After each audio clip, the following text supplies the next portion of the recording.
Grammy Awards and their debut album selling over 12 million copies, Evanescence have stormed onto the worldwide music stage. This film exclusively reveals their roots and finds out how this award-winning band has soared to global success.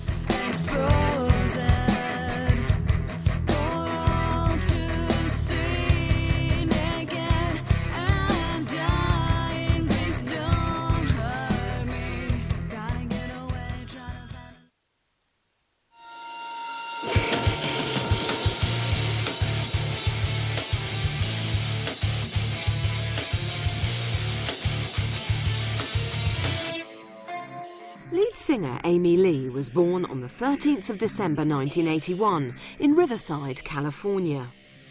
At the age of 6, and shortly after the death of her younger sister Bonnie on St. Patrick's Day in 1988, her family moved to Little Rock, Arkansas.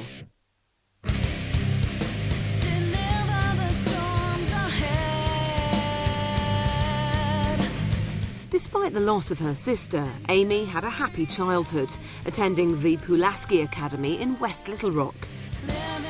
She was very active artistically and was particularly keen on music. Because she was somewhat introspective after losing her little sister, who was her little buddy, she became serious very quickly. My mother encouraged us to say, let's get Amy some piano lessons, let's do piano. And Amy actually even said to Sarah at one time, I'd really like to take piano lessons. I want to learn how to play the piano, after she heard Sarah playing it. So early on she had an interest in music. We've always played music to her. When all these kids, when they were little babies, we sung to them with the guitar, and music has been a part of this household.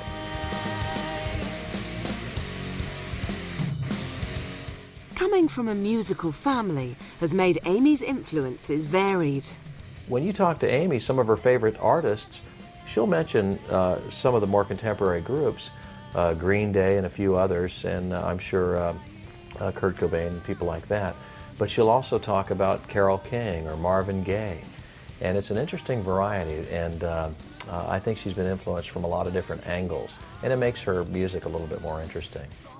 At the age of 14, Amy had a chance meeting at a church camp with local guitarist Ben Moody.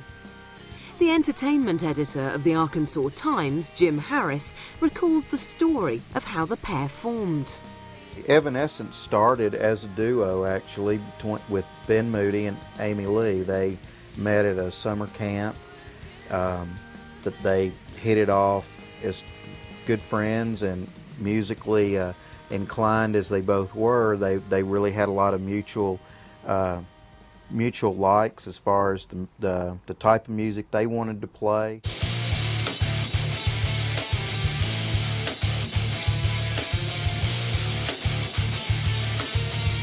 Evanescence's first bass player, Nick Williams, remembers the story of how Ben Moody and Amy Lee met. She was playing piano and singing a Meatloaf song, and Ben heard it and was impressed by it, and went over and just like, where'd you learn that? Like, who are you?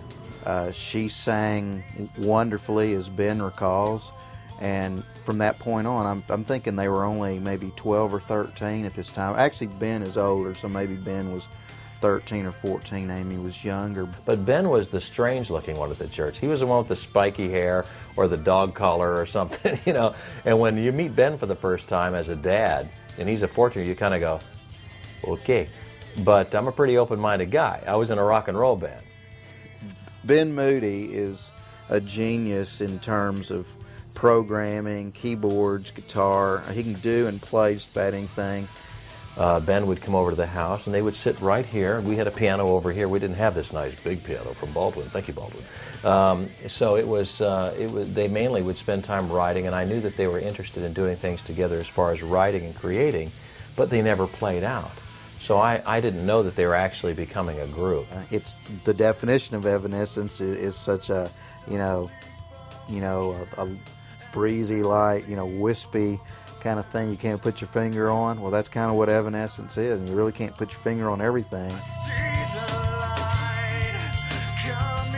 Owner of Bigwig Records, Brad Cavanis, signed the band to his label at a young age and remembers what Ben Moody was like as a budding musician. Ben Moody would watch episodes of VH1's Behind the Music like it was a lectureship series. You know, I mean, he was in training to be a rock star. In fact, I used to come in and suggest, boy, it would be great if you guys would learn some cover tunes. And it's always a big joke around here that I would say, you guys are getting nowhere. The music's too long, it's too moody, it's not commercial. You need to learn some Eric Clapton, you need to learn some Leonard Skinner and some Bob Seger, and you need to get out there and play some weddings.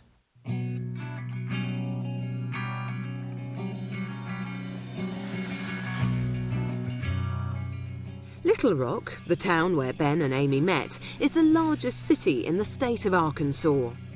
It's the home to former President Bill Clinton and is in the heart of the Bible Belt in Middle America.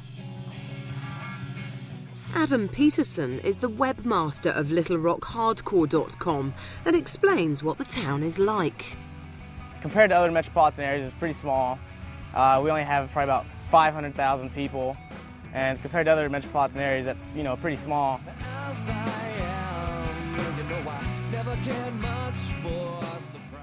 Little Rock's a really big, small town. We have almost everything. You know, we have an Arena 2 football team. We don't have an NFL team.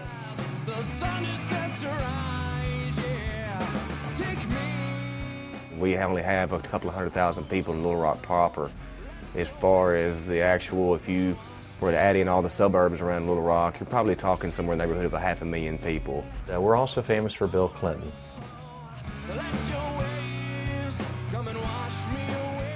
Nearly 3/4 of all children brought up in Little Rock are taught to play a musical instrument, producing a number of high-standard musicians throughout the town. Everyone I knew growing up had a piano in their house. And whether they took lessons or not, you could just sit around there, you could, you know, just kind of bang on it, you could pick out notes. A lot of kids around here, it's pretty typical that, you know, they get a guitar for their 12th birthday or something. Talent really is strong here. We have a lot of musicians cram-packed into this area. One of the reasons a lot of bands come out here is that the kids, they're not only inspired to make music, it's an availability. They get together, they play with their friends, it's a social thing.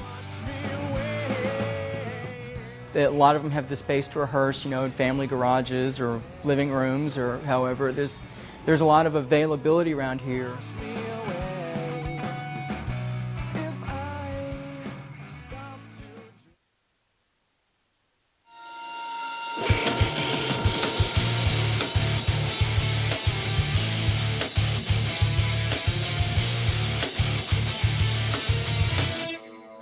In the early days, the band's songwriting ability and performance skills were primitive and a far cry from what you see today. I mean, they weren't even called Evanescence the first time I saw them. It took me a couple of years to even remember that I saw this show. But their first performance that I saw was Amy sitting at a keyboard electronic piano and Ben Moody and Will Boyd sitting down at the bottom playing acoustic guitars. And they were all three just kind of staring at their instruments, and Amy was staring down and playing and singing, and I don't think I saw any of their faces for the whole half hour they were on stage. And after the performance, you know, what do you say? It was horrible, okay? And I thought, well, that's the end of the band. So after they played, all the bands had little tables set up, and they've got CDs and T-shirts and stuff. Ben had made on the computer some little decals. I think he had 6 of them. That's what they had to offer. There was their whole offering, and I don't think they, so I bought them, because I felt sorry for them. After a few years of development and playing at a number of Christian venues, Evanescence had their first paid performance at Vino's Brew Pub in downtown Little Rock. For most of these kids, the end-all be-all was, you know, playing a headlining gig down at Vino's. You know, that was how they knew they had made it, when they could play, you know, get up there and attract a crowd of a bunch of their friends up there. And so most of them, they were just, you know, they were playing together, they were trying to write and play cool music and stuff that entertained them. If you were an Evanescence style band coming up, you'd probably start out at Vino's Brew Pub. It's a pizza place, beer joint, and about a 200-seat venue. It stresses heavy rock. Barry Ellis is the owner of Stonehenge Rehearsal Studios, where Evanescence practice. Barry has himself played at Vino's on countless occasions. Vino's is a brew pub. They serve, pizza and good food, good beer. It's what they call a shotgun place, if you ever know what I'm talking about. It's just a big, long, straightway place. You can go all the way through the back. You can open up the back door and open the front door, and it's a shotgun building. We also have the live acts, in the back. It's anywhere from local stuff to regional to national acts. Vino's is probably where most people consider they played their first actual show. Ben and Amy did a lot of collaboration, things together, but in terms of an actual paid admission type Evanescence show, it was here. We have an event called Fresh Blood.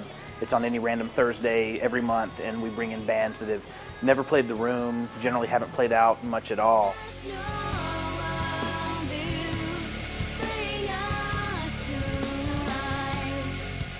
We've seen some pretty big names come off that stage, as well as some pretty crappy acts. But I mean, that's just part of the part of the game. You got to give everybody a shot.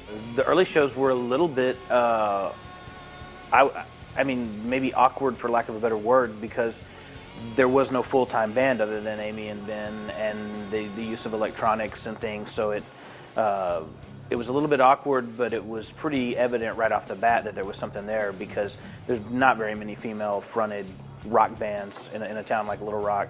The first real show that we saw that we were really proud of, it wasn't the one out in that field. That was the one where you just wanted to go home and hope this all ended soon. But the first real show we saw was at a little place called TNT off I-30 in Benton, Arkansas. It's part of a church. It was in a big youth group area. And I never forget when we were there that night, I was watching Amy and them and thinking, these guys are really good.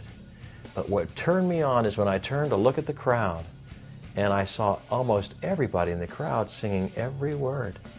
Thinking, that's the song my daughter was singing around the house.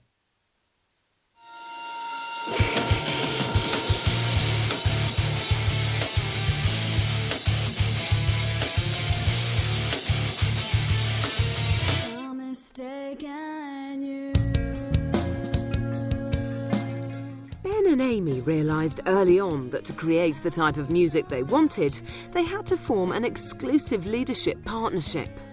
Ben and Amy formed that partnership between each other because they're that smart in the long run. I think they knew.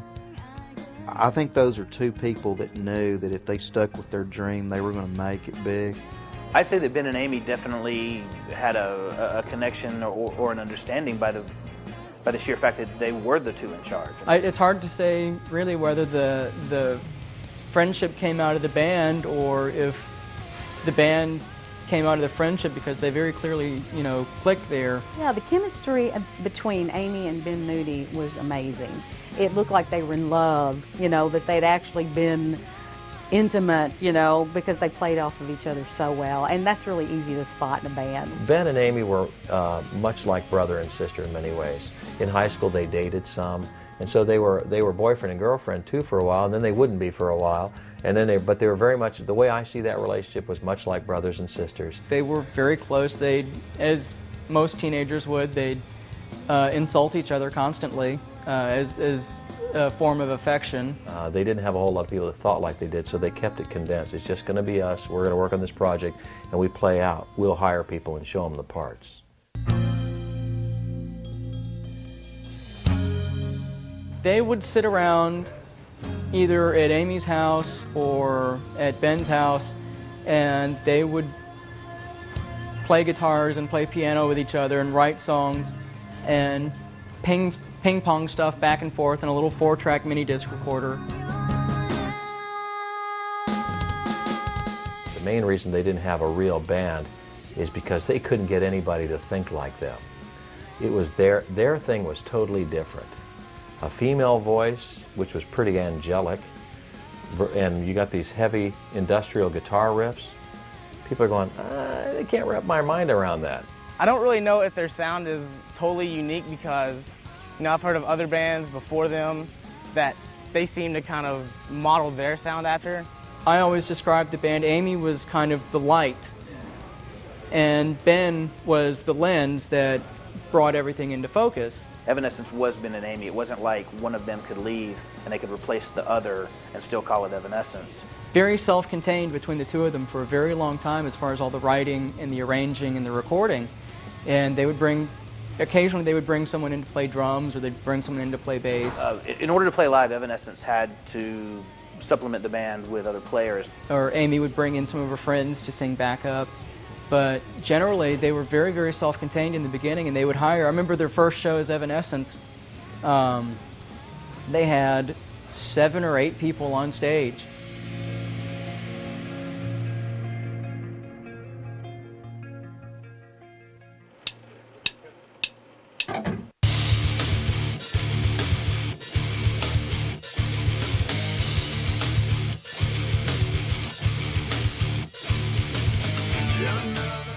Evanescence rarely performed live, but when they did, they used a revolving lineup of musicians from the local area. Nick Williams recalls playing bass for them. Really, the band Evanescence at the time that I played with them was Ben and Amy. They had me on bass, Matt Al on drums, and Will Boyd on guitar. And what it was like is they had a demo they had already recorded. They had the music. I just took it home, learned my part, showed up, and played it. But they never had enough money to hire somebody to play with them. So if every once in a while, which was only maybe once a year or twice a year over a 3-year period, if they wanted to play out at TNT or at Lamplighter or at finally Vino's, which was really a big venue, they had to pay people to play with them, but they never had 2 nickels to rub together. They didn't have any money. I remember their first show as Evanescence. They had 7 or 8 people on stage, and it was all their friends, and they'd gotten them together pretty much just to play the show, and it was all material that Amy and Ben had written and recorded. Well, when I first came into the band with Ben and Amy, it was their music. They already had a demo recorded, and so it was me on bass, Matt Alt on drums, and Will Boyd on guitar at the time. And when you'd show up to practice, you'd already have taken the demo home. You've already learned it. You've played it. And so there's not really a whole lot of working things out. You know, you play your part. Dottie Oliver is the owner of the Little Rock Free Press and has noticed the frequency of lineup changes in the local music scene. Actually, you know, I have never been one to keep up with the lineup, the bands around here, because if you will notice by being around our city, one band member might play in 4 different bands, and he might play 3 different instruments in those 4 different bands. It's hard to keep up with them. The music community, in order to kind of sustain itself and constantly perpetuate itself and grow, it has a lot of people who play a lot of different instruments. You know, you'll see that most guitar players do play drums and vice versa. A lot of drummers play bass guitar. You know, they, for some reason, well, it's because it's part of the rhythm section. Howdy is a friend of Evanescence's drummer, Rocky Gray, and recalls Ben and Amy hunting for musicians. I remember back 6 years ago when they were looking, it was just, you know, Ben and Amy. You know, they were looking for musicians to play with around town. And I can agree with Amy that, you know, it was just hard to find people because nobody was into what they were doing. Juanita's is another venue in town where Evanescence played. Erin Hurley is the bookings manager and friend of Ben Moody. He remembers Ben telling him about the changing lineup of musicians.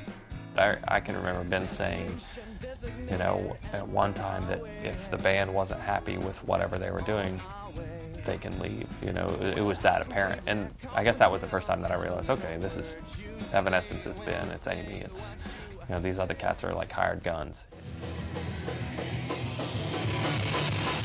One of those hired guns was Nick Williams. I left primarily because of, you know, like I did have a need to express myself creatively and to be able to be a part of the writing process. And just having somebody else tell you what to do, at that point, you know, they were a garage band. You know, so when you're playing for somebody for free, being told what to do, you know, and you see your opportunity somewhere else to go and do it your own, that's what I chose to do.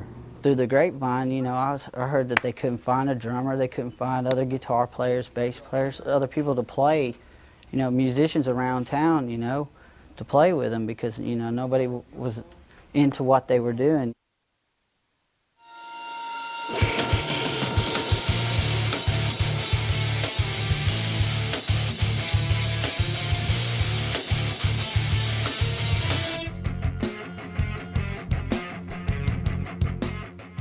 With support from local record label owner Brad Cavanis, Evanescence decided to make Origin, a self-produced EP.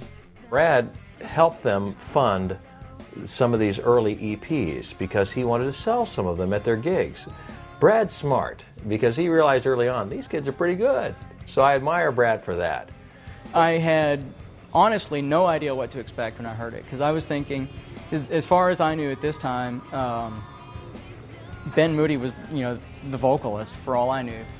So, but I walk in and they play it, and of course, big creepy organs and all this, and you know, these kind of swirling effects, and on top of all that, Amy Lee's incredible vocalist. Those early recordings, what they called EPs or extended plays, Ben and Amy did in our home or in Ben's home. Ben's parents' house, in the garage, or Amy would stand in a closet and sing. And so they came up with these CDs, and they pretty much did everything on them. They would use whatever guitars they would find around here and use the piano, and Ben would create drum tracks on a drum machine and lay down bass tracks. It was all just the two of them. You know, the first time I popped it in, I knew that was something different. You know, I was thinking, wow, that's really radio friendly. You know, I'm surprised this is, you know, kind of homegrown. You'd go to an Evanescence concert and Brad would be out there selling them. And good for Brad, because he would give the kids in the band, Ben and Amy, a cut. They'd get a little cut of it. So they had their little EP thing going. Kind of knew that they had the potential to go somewhere, and that they had an artistic vision that even if it never became popular, it was certainly worth hearing and worth championing. Origin is now viewed as a collector's item, with examples swapping hands for hundreds of dollars. Their early recordings are so valuable. They had an EP, a small record that they put out, and it's just, if I could find it in my stack of CDs around here, I'll bet it's around here. Maybe I could put mine on eBay. It's one of those things that you just never expected to happen. When they were giving recordings away, it was literally just to push the band, get the name out there. I don't think anybody in their wildest dreams ever thought that something like this would happen.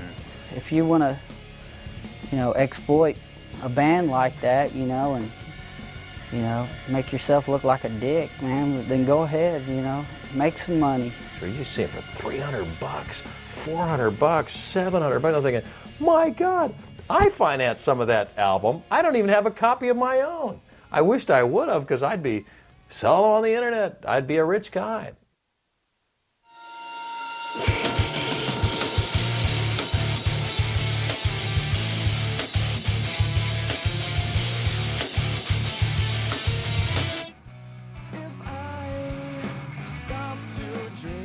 Following on from the success of their first EP and their limited recording studio in Little Rock, the band headed east to Memphis.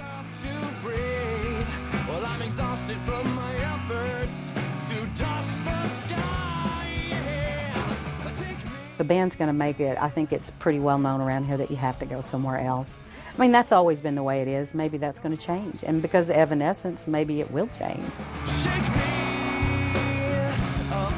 The band went to Ardent Studios to master their latest demos, and by luck were introduced to music producer Pete Matthews, the man who would change their lives forever. The first time I met Evanescence was here at Ardent. I was doing a record on a band called Dust for Life at the time. I think it was early 2000. And they came here to Ardent to master a self-produced demo that they had done themselves. And the mastering engineer at the time buzzed me in the studio. I was actually in this studio, and said there's this really interesting and different sounding band that just sort of walked in off the street, and you should come take a listen. It was just after Origin came out, and they packed up and went to Memphis for several months, and they worked there with a heck of a guy named Pete Matthews. It became a little bit tiresome going back and forth so much, so we decided that to get more consistent work done, that they should move up here. I found them a house and close to Ardent, and we set up a small control room in the back bedroom of the place. We would come here to record at Ardent, when we could, and when there was a little bit of money or a little bit of time open here. But most of it got done in that little house. Memphis was a pretty good experience for them, I think, professionally, because I know they learned a lot from Pete Matthews, and certainly they credit him with a lot of their success. I remember having a lot of people tell me that I was insane for moving this band up to Memphis and putting all this time and putting all my eggs into one basket, so to speak, and that sort of thing, because I really was, I had so much belief in them, and still do, obviously. They've fulfilled their potential. If you went in the house, it was pretty much 2 rooms where one room was all recording studio gear where Ben worked, and then Amy would record in the next room where they had it all padded down with heavy blankets and things that you would use for packing furniture and things like that, and they made a vocal booth in there. We would do things like put a guitar amp in the shower and put a mic 5 feet away from it to get a bizarre ambient intro, or it's amazing what you'll do or what you'll come up with in a situation like a home recording environment where you don't have the options that you do it at a place like this, where you have this fabulous console and this great big tracking room, And they went to live in this place that was squalor in Memphis. It was horrible. We'd go to visit and take them food, and it was just bad. My main memories are of just toiling, just working and working and working, getting things done, and it was a cool setup in the house because we had the little studio in the back room, and then we could take breaks and maybe watch a movie or something. Ben and Amy were both very into film even at that point. The creative collaboration between Ben and Amy, it went several ways. Sometimes, Ben would bring a riff to the table, or a loop, or a combination of many things, sometimes a finished song, and he would come to Amy for a melody line and some lyrics. Or sometimes it would go, opposite of that. Amy would write usually on a piano or on an acoustic guitar, and so they sort of came at each other in different ways, Creative juices were flowing, but Amy's dad was starting to get tired with his dropout daughter. When your child's in development, out of college, as a parent you're kind of going, yeah, okay, great, because you're really waiting for something to happen. Nothing's happening. In development, you're writing, you're depressed, you're the poor musician who has nothing, you're occasionally going to the beach to get your head together. You go to the movies a little bit. There's not much going on, and when people say, "What's your daughter doing? Is she in college?"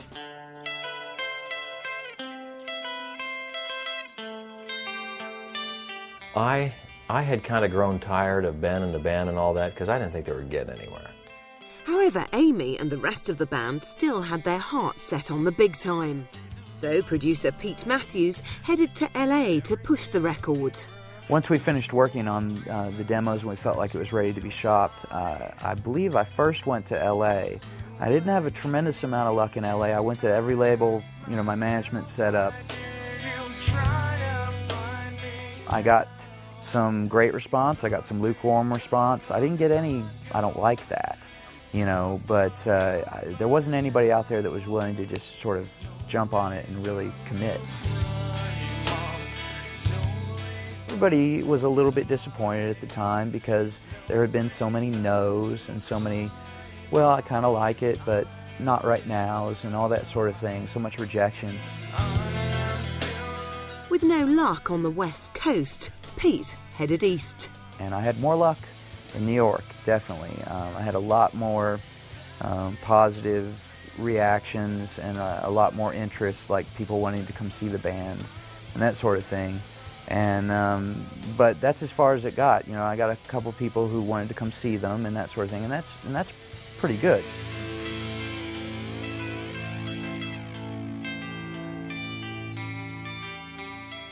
My last meeting of the whole week in New York was at Wind Up Records. And at the very end of the meeting, she said, well, is there anything else that you have that you want to play for me? And I said, well, you know, I have this band called Evanescence from Little Rock that I've been working on for quite a while. And I told her the whole story about moving them to Memphis and all that. And I said, you know, I've gotten some good response and I've gotten some lukewarm response, but nobody's really jumped.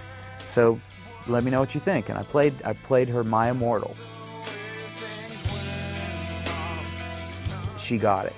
She immediately got it. She had, you know, her eyes were glistening just like mine at the performance that Amy gave on that take.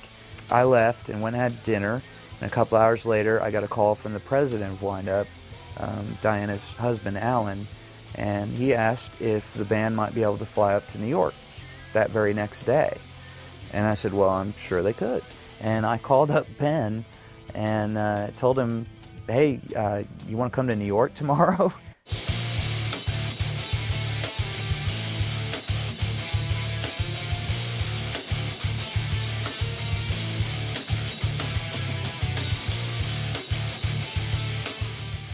The band came in and I met them at the airport and Wind Up sent a limo for them, and it was sort of the classic record label big cigar guy kind of day, you know.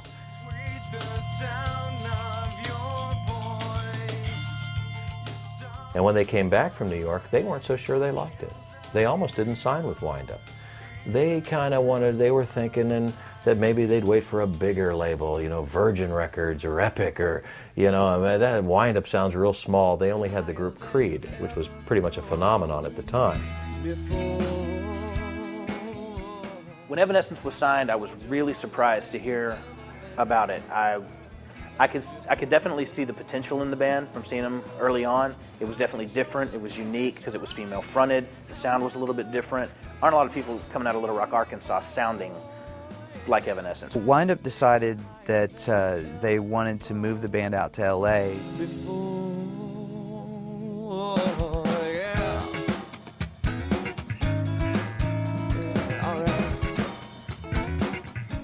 It wasn't terrible for us. It wasn't like, oh, she's gone. She's in a different state now, living in California.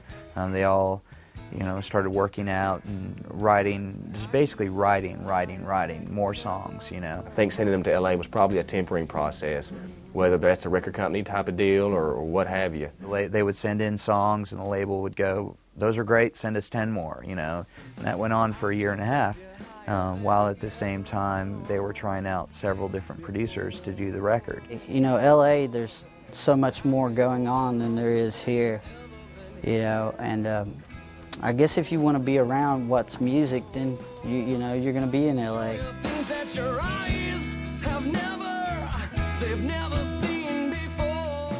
When I was 20 years old, 21, my wife Sarah and I moved to California to pursue a career as singers. My parents thought we were nuts.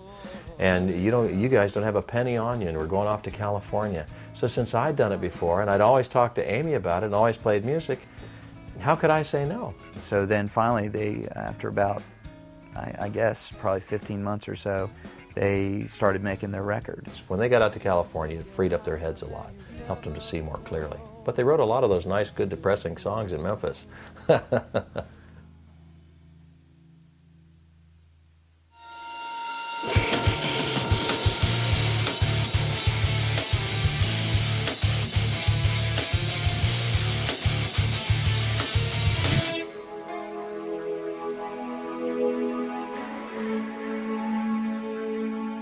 Amy and Ben needed musicians to fill the band. They decided to call on three old friends: drummer Rocky Gray, guitarist John LeCompte, and bass player Will Boyd. When Rocky and John came into the band, I think that the basic parameters of the music had been set. So, you know, Ben was sort of the main leading musical force in the band as it was in the beginning. And I think that probably in the beginning they sort of fell into line. I was at a friend's house who who John called when I was over there and was telling him, this was when he just got the news that Ben wanted him and Rocky to play in the band. He was telling us like all the details or whatever, how much they're getting paid, you know, stuff like that. And you know, I think John's like the nicest person I've ever met, pretty much. You know, he's just the most, you know, grateful person there is. You know, the day that John got signed on, you know, he came in here and said, I just, you know, worked my last, you know, hour of my job, you know, and said he just got signed on with, you know, Evanescence, and they were about to go on tour. He's tickled pink. John was quite the publicist. He wanted to make sure I got the CDs, I knew who they were, and he also had another hidden agenda. He had a 17-year-old brother that really wanted to be a writer. John's been very involved in the music scene as long as I've known him. He's always got 20, 25 projects going at a time. You know, very talented individual. You know, he can sing and plays guitar. I don't know if John plays drums or not. It wouldn't surprise me.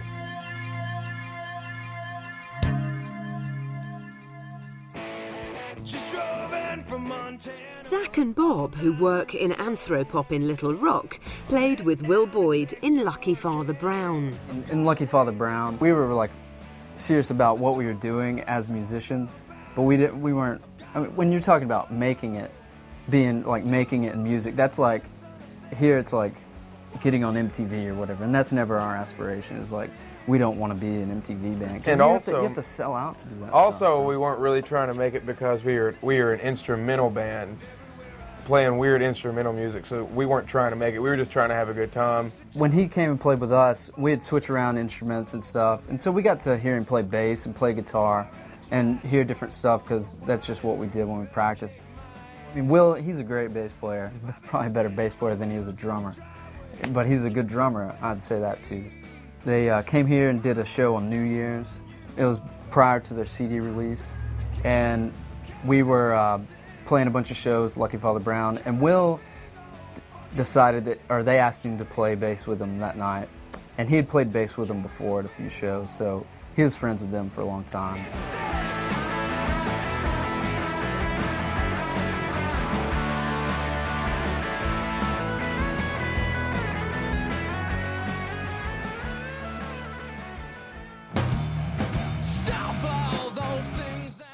There couldn't be a better guy to get the position to play drums for Evanescence than Rocky, you know. One of the most talented individuals musically that I've ever met. Can pretty much pick up anything and play it.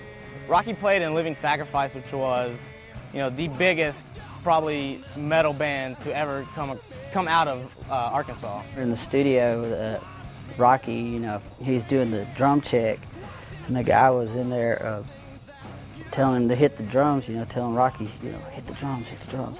It was kind of weird to see Rocky with long hair, you know, his tattoo showing and playing, you know, this, you know, death metal music, and then going straight to, you know, a radio rock band. The guy said, man, get him to play a little bit of one of your songs for us. I said, hey, Rocky, play a little bit of the song. And I mean, man, he started in, and the equalizers and all that stuff just said, blew.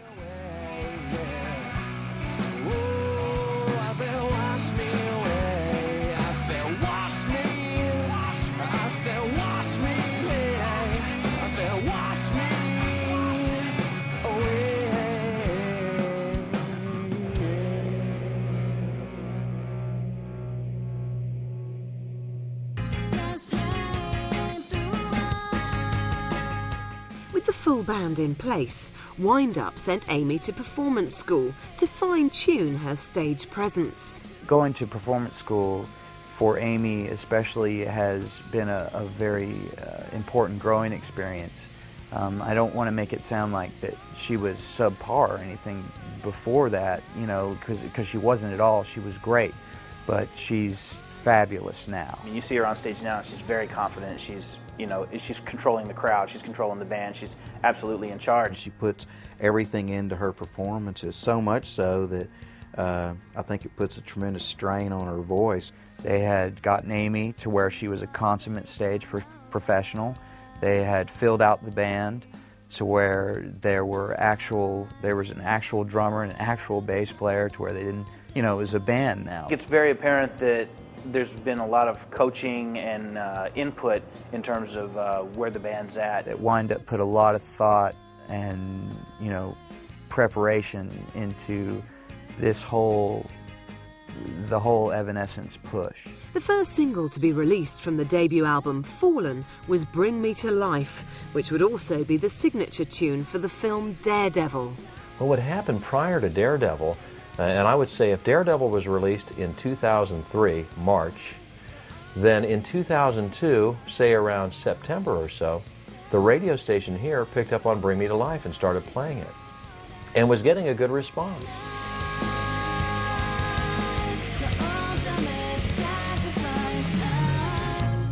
Because it was my own daughter, I tried not to pay a whole lot of attention to it when it was on the radio. In fact, I'm the one in the family who has listened to the album the least, because I don't like to get burnt out on things. I want to still like it. While they were making the record, Ben gave me a call, and I was in South Carolina at the time doing another record, and he gave me a call and asked me what I thought of them adding a rapper to the band. And I said, on one song or on the whole record? And he said, oh, probably just one song. I said, well, I think it would be interesting. You just don't say, oh, we're going to put out our first record and we're going to sell 6 million units in 10 months and be the biggest rock act of the year. I mean, you can't plan those things. You could put a lot of money into marketing and try it, but 9 times out of 10, it's not going to happen. So when it does happen, it's always a little bit of surprise. But because I'm in radio, I have access to Billboard and Radio and Records Magazine and BDS and all these different indicators where I can go in on the computer and over the internet, I can find out what stations are playing and who's adding it. And I got to watch someone, honey, look at this. And I printed out, this thing's like coming in, this number 38. Look, it just debuted. They went from, you know, nobody knowing them, including, you know, most of Little Rock not knowing them, just a few, you know, 100 or so loyal fans here in this town knowing them, to being on the cover of magazines and featured in Newsweek. The next week, wow, look at this, it's up to 28 and it's got a bullet.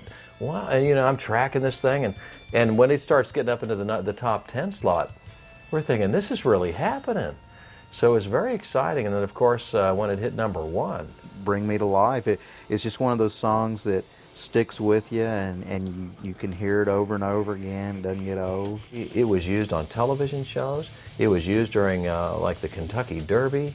It was used when Stone Cold Steve Austin was coming out to fight The Rock on pay-per-view. They played Bring Me to Life. It's like, God, this song's everywhere. It was happening so rapidly and so fast, and they were selling so many hand over fist that they were up to multi-platinum before anybody knew it.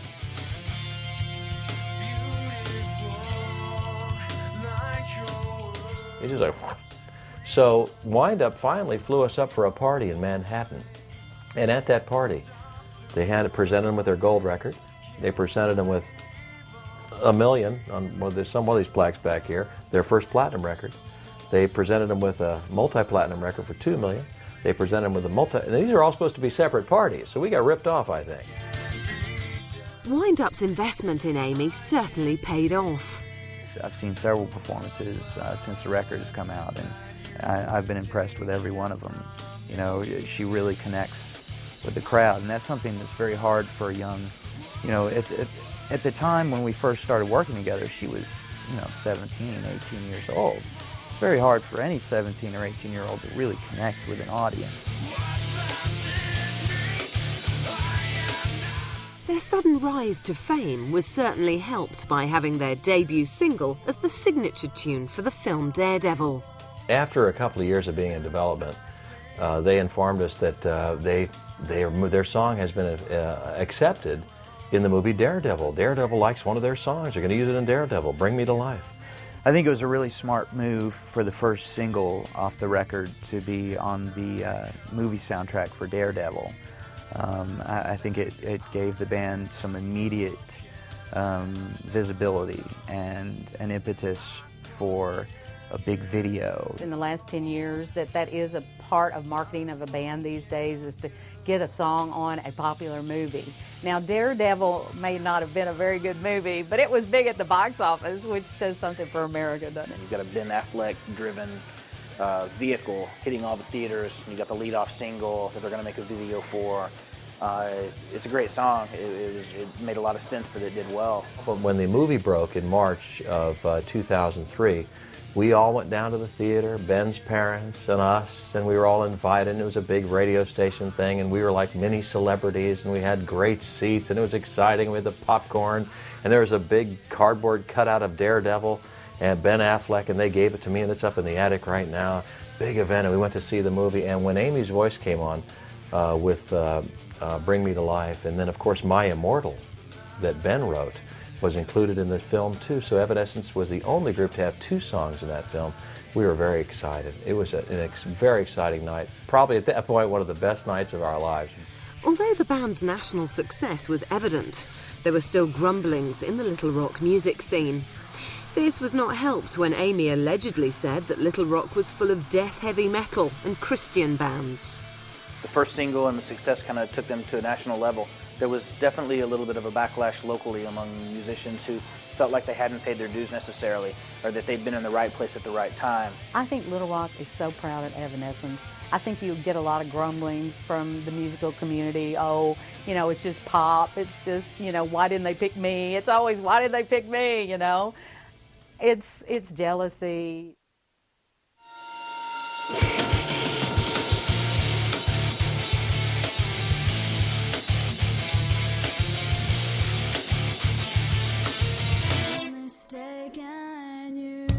There was no doubt that Evanescence had gained mainstream appeal.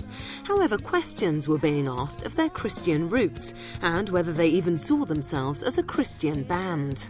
In the United States, there's a large market for contemporary Christian. There's probably 3 radio stations in this market that stress contemporary Christian music.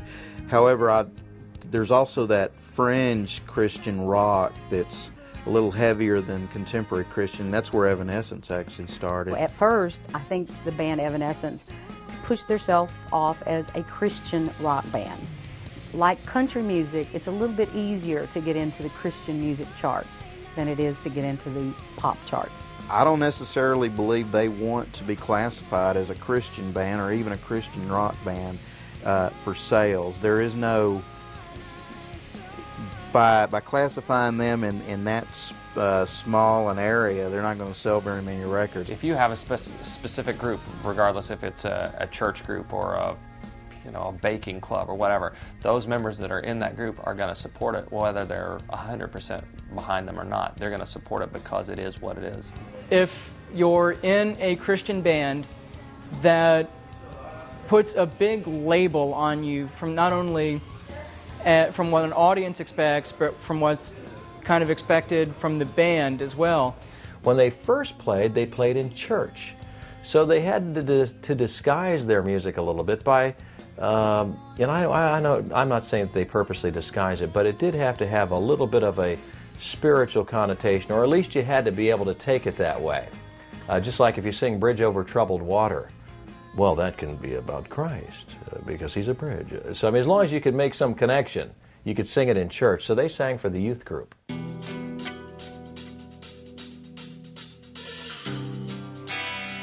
All the band members had a Christian upbringing, although some were less keen to push their faith. I think Ben has more leanings maybe toward that way than the secular style. I believe that as a group, Amy was probably more secular oriented and didn't want to be lumped into the, they're a power Christian group or a heavy rock Christian group, and that might have had something to do with some of their disagreement. The kids in Evanescence, as long as I've known them, they've always had a definite set of religious beliefs, but that's not what their music was about. Sometimes their beliefs came across in their music, but their beliefs weren't the point. What happened with Wind Up is that they saw that, and there was a little fracas between the members, Ben Moody at the time and Amy Lee. that they not be classified as Christian heavy rock, that they be more secular, simply because I think that just expanded their sales and their market. Pressures from their Christian foundations were not the only problem. A grueling tour and promoting schedule was also upon them. Before the album came out, they were living in LA, sleeping in the morning. Life was pretty slow. But when this thing hits, bada bing, bada boom, you're on tour.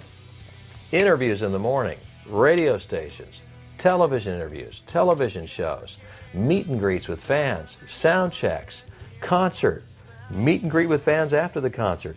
It's 2 in the morning, get on the bus, drive to a different town at 6, get out of the bus, go in the hotel, sleep for another 4 hours, get a shower, go to the radio interview, boom, all of a sudden it's womp, womp, womp, womp, womp like this. Well, Amy handled it pretty well. But other members of the band were feeling the pressure. I was the assistant manager at Guitar Center in Little Rock, and Ben Moody came in to buy some equipment from me. And then I was telling a friend of mine later, that he came in. He's just like, are you sure? He's supposed to be on tour right now in Europe. I was just like, no, he came in. And so about 2 weeks later, when I talked to John, he had told me that, just one night, they had, were all hanging out talking, kind of like a little bit of a instance happened, and next thing I knew, he was on a plane. As Ben Moody was a little moody, and he had a lot of up and down swings, and some days you got the good Ben, and some days it was a little difficult, and so you had to handle it with kid gloves.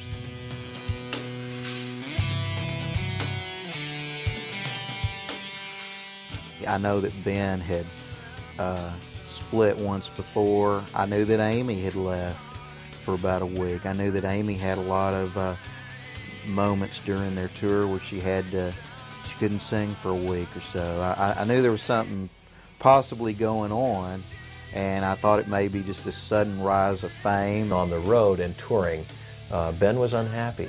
When you're touring, you're not creating. You're singing the same songs over and over again. You're almost like a trained monkey. Okay, here, put that in your mouth. Time to do the trick. Play that bring me to life thing. I've heard stories, about how, they would fight a lot, but they were always, best friends. There was some little scene, and they had a little tension, and when the tension occurred, Ben said, "I'm going home." Yeah, and that's just what seems so shocking, is because when they did break up, it was, a war of words, and it still is. And I think this particular time, he thought that they would just fold up their tents, bring the circus home, miss a few dates, we'll go make them up later, you know how these bands do. But this time I think Amy had thought, that's about enough of this stuff. And we're going to go on without Ben. Reactions to Ben leaving the band were mixed. I wasn't really shocked when I heard that Ben had left the band. I was a little surprised that he left at such a high point. I was actually quite surprised and shocked that Ben was leaving the band, just because that we all strive to get to what he's attained in life. And it's not, I'm not bashing Ben at all whatsoever when I say that, because it may have been artistic differences that separated them. Ben leaving the band, I was kind of shocked, man, because, that's something that you live for, That's the whole reason of being in music, is to be a rock star, and, be on stage and play in front of millions of people. That just kind of sounded like a bullshit move to me when they were on top, and yeah, he kind of just to kind of ditch his bandmates like that. Well, and I would have gave my left nut just to be in his shoes, man, and I wouldn't have quit. I don't care how bad could it be? Knowing Ben, I'm sure he had a really good reason to do what he did, and I'm sure it wasn't as abrupt and uncaring a break as maybe what was publicized, There's a lot of these breakups that go on in bands right in the beginning, because some people just go, hey, I didn't sign up for this. The duo that had formed the band had split. It was time for Amy to take centre stage. She had pulled that band together, and she made it work without Ben, and she was so proud of herself, a 21-year-old girl that's, I've done this, I made this happen, and I pulled it off. that she had ordered catering for the band, and they ordered Dom Perignon for the band, and they were celebrating because they did it, and she proved that she could do it. And so when that occurred, I think pretty much then they felt like, you know, if Ben wants to leave, we can let him leave. We can still go on. People were scared when they heard that Ben Moody was leaving, because he was known as the person that wrote all the music and got things going. But, you know, from knowing the guys that are in the band also, talking about Rocky Gray, John LeCompte, they got the guitar player from Cold. Like, those are all three great, you know, musicians. You know, like the songs I've heard them working on already are every bit as good, if not better, than what Ben was doing, so I don't think they're going to have any problem.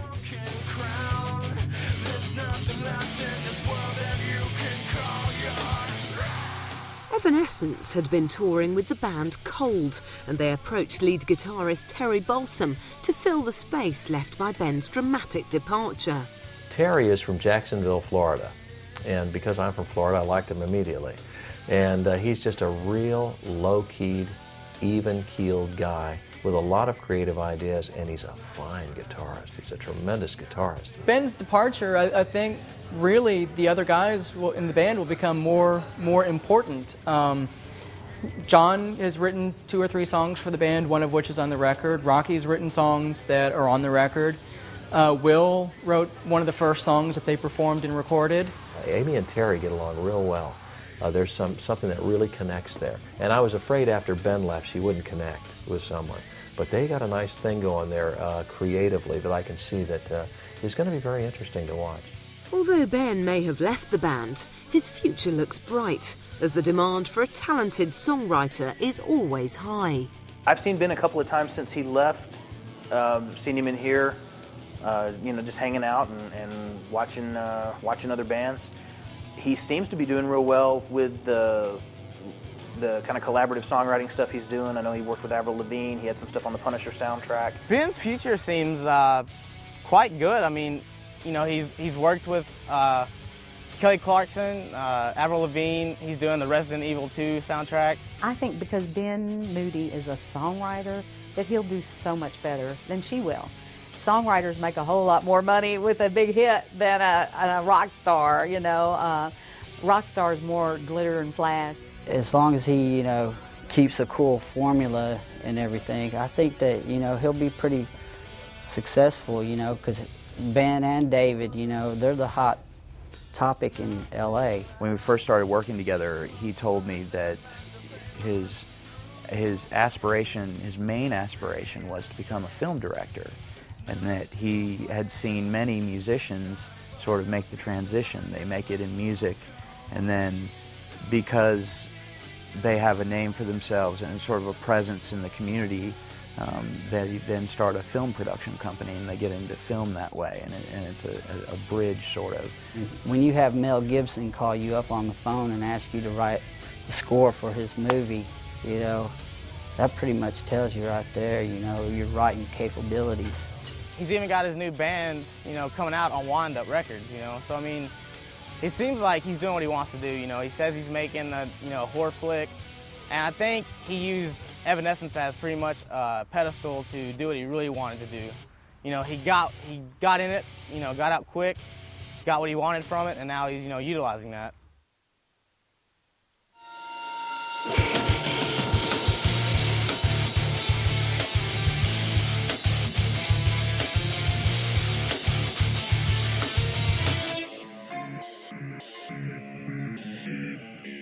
In November 2003, Evanescence picked up 2 Grammys, one for Best New Artist and one for Best Hard Rock Single.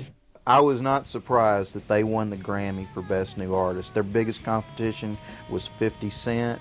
I think in terms of the Grammy and the members of that Academy voting, I just think they were going to win out. I already knew they were going to win. I just felt it in my bones, you know. They were in the most popular movie of the year.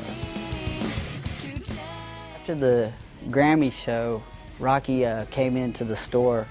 I got him to sign a few symbols and stuff, and I was like, "Oh, Mr. Grammy Man, Mr. 2 Grammys," you know. "Oh, it's just a thing here." And he's like, "Yeah, man, you know, It's, you know, he's so laid back, Rocky's so laid back, you know, it just really didn't, you know, faze him, but I'm sure that, hell, I'd have been running naked all over my house, you know, going, woo, woo, woo, I got a Grammy, you know.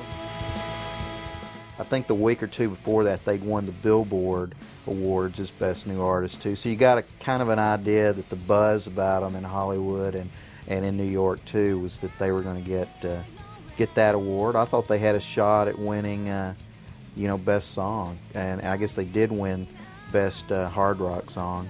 I thought they made an incredible record. I thought they made a valid record. I think they've made a record that will linger.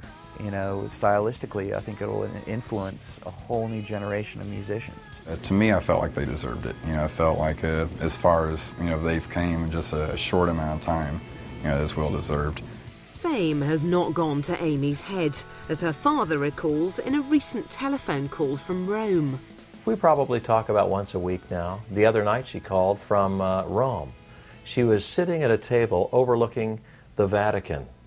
And she called because she was eating a romantic dinner and she wanted to include Sarah, her mother, in on it because it was so great. She knew her mom would love it. So she called on her cell phone and said, "Mom, I'm in Rome. I'm overlooking the Vatican. I'm going to the Sistine Chapel." She had just been to Notre Dame, wanted to share these things with Mom. So we stay in good contact. She's a good daughter. With the band having already sold over 12 million records and gaining countless awards and accolades, the loss of Ben Moody might seem fatal.